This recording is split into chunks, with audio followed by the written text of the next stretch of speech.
Well, all of us who love movies love Italian cinema, old films, new films.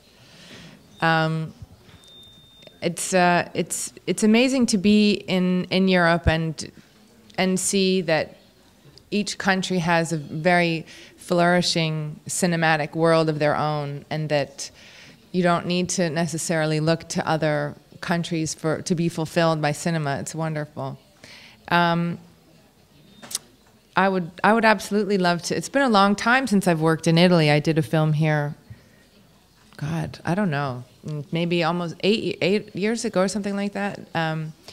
And I was in Rome and Ischia and various places, and it was a very specific time in my life. I would really love to actually come back and, yes, Talented Mr. Ripley, I would love to come back to Italy and work either on an American film, an English film, or an Italian film. It would be wonderful.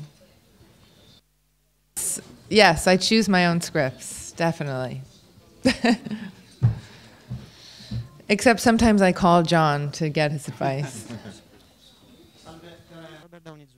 Well, at this point in my life, I'm juggling a lot of things because I have two small children and they're the loves of my life, and I don't want to miss them growing up. So, but I also want to honor the part of me that's an artist, and I think that there is a balance to be found. I think that I, can work maybe once a year and do something interesting and fulfilling. So now when I read scripts, I'm looking for something where I'm going to be working with incredible people like this group, or where I'm going to be doing something that I haven't done, or where I feel that I'll be inspired, and so that the time that I'm away from my children is nourishing me in another way that so that I can be a fuller person and bring that back home. It's amazing how Marvel works, because they've created this groundswell of interest in something that, what do you call it, John? It's like they're putting teasers of certain characters in other movies. Yeah. I think I'm in Hulk maybe for 5 seconds, right? I wasn't there for it. So if you don't like his performance in the Hulk, don't blame me. I wasn't involved. I wasn't involved with that part of the movie. Like I need you to be good. Let's see. I'm looking forward to seeing the scene in the Hulk. Oh, now I see who you are. To see. All right. As a matter of fact, then you'll see what my contribution to Iron Man was. We're looking for an Italian director for Iron Man 2, so if you guys could talk to me in the lobby after that. Okay, so let's start at the first part.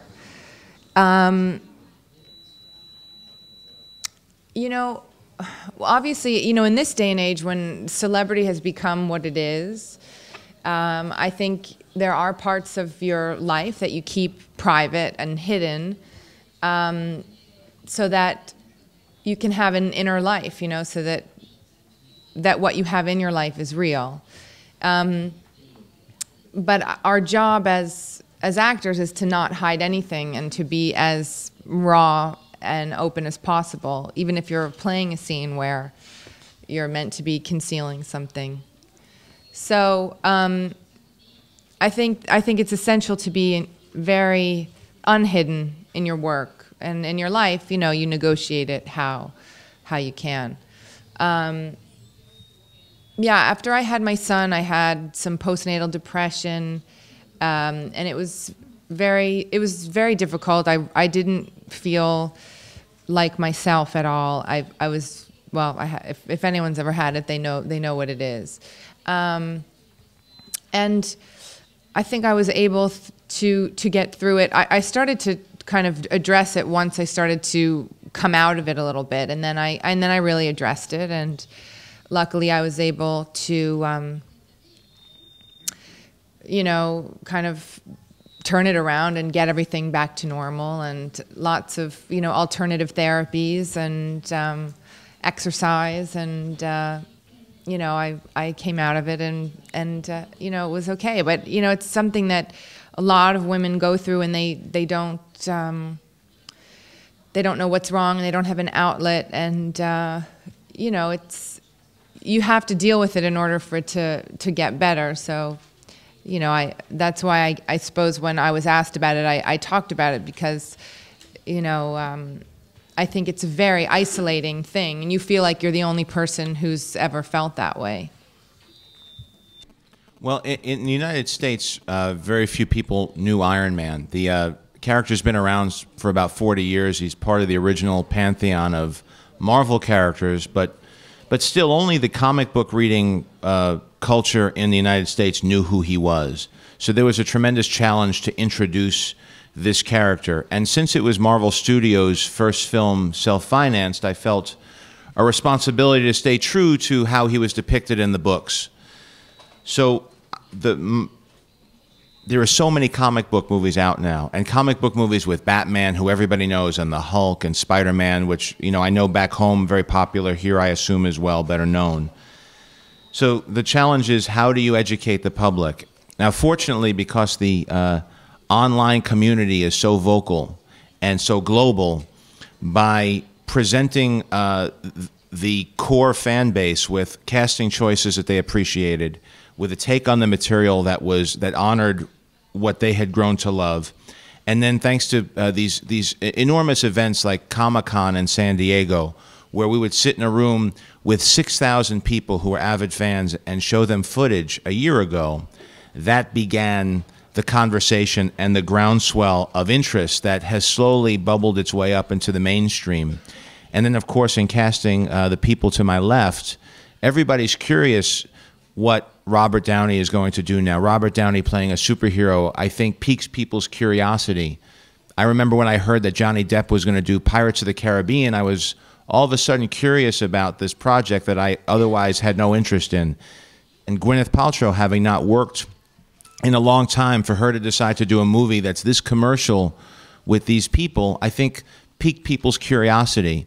And Terrence Howard, of course, has a wonderful tradition of films that he's worked on and awards he's been nominated for his fine work. And Jeff Bridges, everybody loves back home. I hope everybody loves him here. And so it became an interesting cast that didn't necessarily line up with people's expectations for a superhero movie. That gave us an open door to present this character.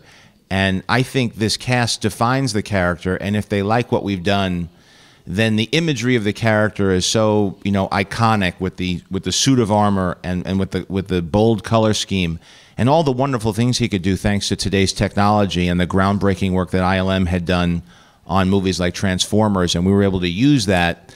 We hope it all pulls together and becomes something that does make an impression and does become part of our modern day iconography. Noi ringraziamo Terrence Howard, Robert Downey Jr., Gwyneth Paltrow, John Favreau. Thank you. Grazie.